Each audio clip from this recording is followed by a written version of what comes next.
currently cope and manage bipolar 2, which is the rapid cycling. Rapid cycling for me is where I go from manias to depression. So I started noticing it when I was in high school, my senior year, but I never got diagnosed till probably my mid-20s when I was in college. I would hear things, sometimes I would see things, but how do you tell somebody, hey, I just saw some lady feet run across the kitchen, and them not look at you like you're going nuts? So I just hid it from a lot of people, including like my best friends.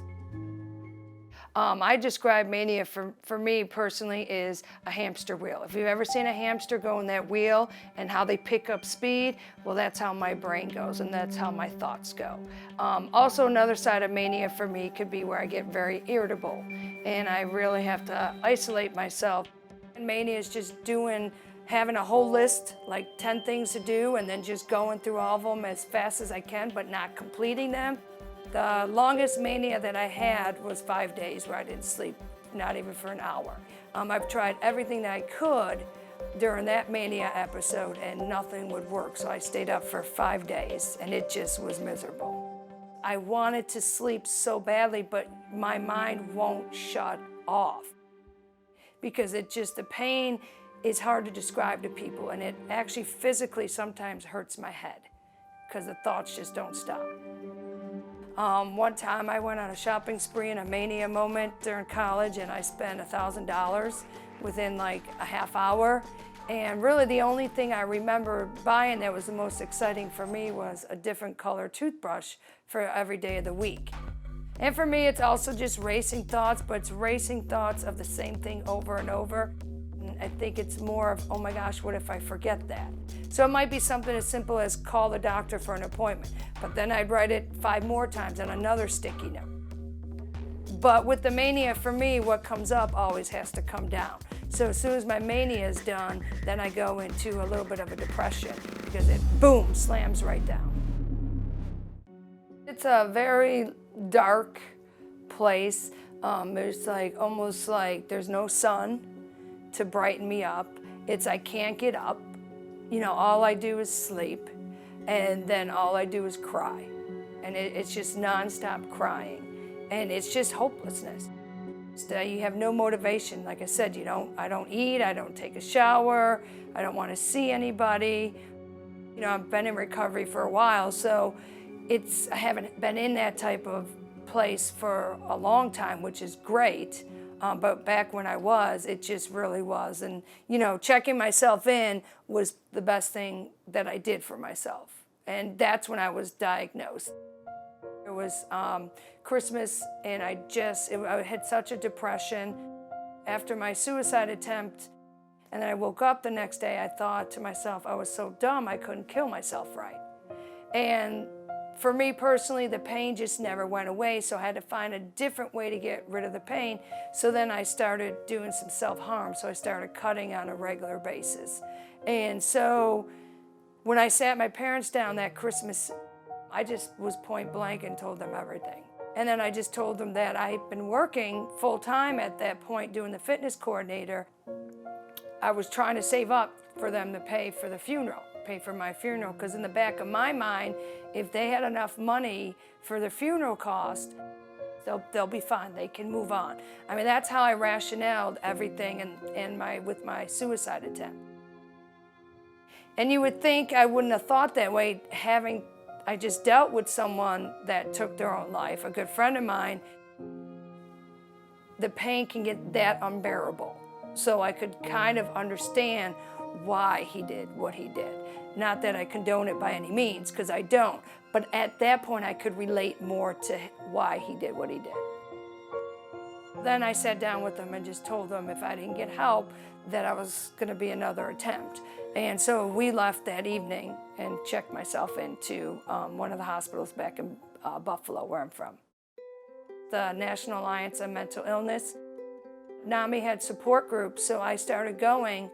And then that led me to be able to now run my own support group through NAMI with another facilitator. And then I actually, with NAMI, went and got trained and do the In Your Own Voice. So I go to various hospitals and share my story, give them hope, and encourage them about recovery. I have 4 brothers who I love to death. My twin brother, he's in the law enforcement, and he is not diagnosed with any type of mental illness. I mean, he is my best friend in the whole wide world. My mom and I, we have gotten real close. My dad and I, you know, we had this awesome conversation. I get teary-eyed because I just love my dad, and I just thinks that he's not here anymore. But, you know, and ironically, when he was getting sick, he was going through depression. And he would call me, and he would say, I don't know, you know, why is this happening? So we had some great conversations, and, you know, for me to now to be able to educate them, it's so awesome. If I didn't have to manage this, I don't know if I'd have that relationship with my family either, because it has truly brought us closer. In 2015-16, I was named Teacher of the Year. In 2017 and 18, I was named the Health and PE Teacher for the county for the year. So I want that stigma of you can't be successful, you can't be recognized for things that you achieve.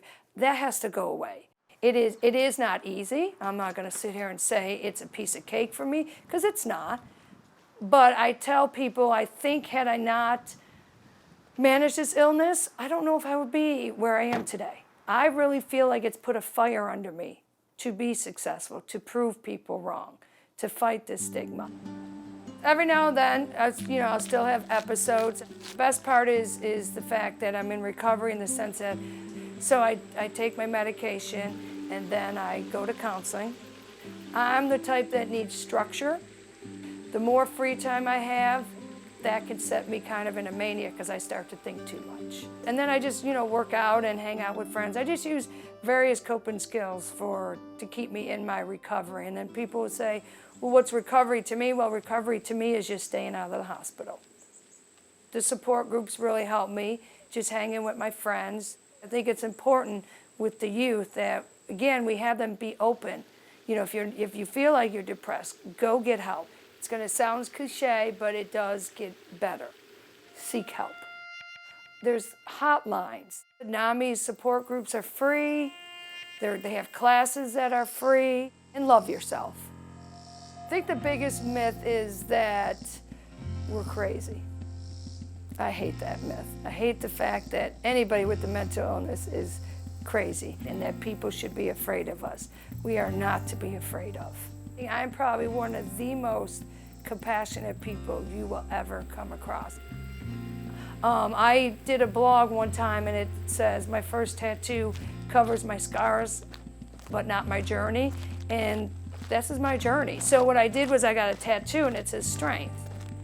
And that's one word that I use every day. And then I went and I got hope. When my storm hits, I don't know how long it's going to last. I know I can go through it and beat the storm. The storm doesn't beat me anymore. If someone has a mental health emergency, they should call 911 or the crisis services number of their city or county. NAMI Central Virginia also has this helpline to connect people with valuable resources, support, and meetups for adults, youth, and loved ones who are impacted by mental illness. Also, education programs for the community.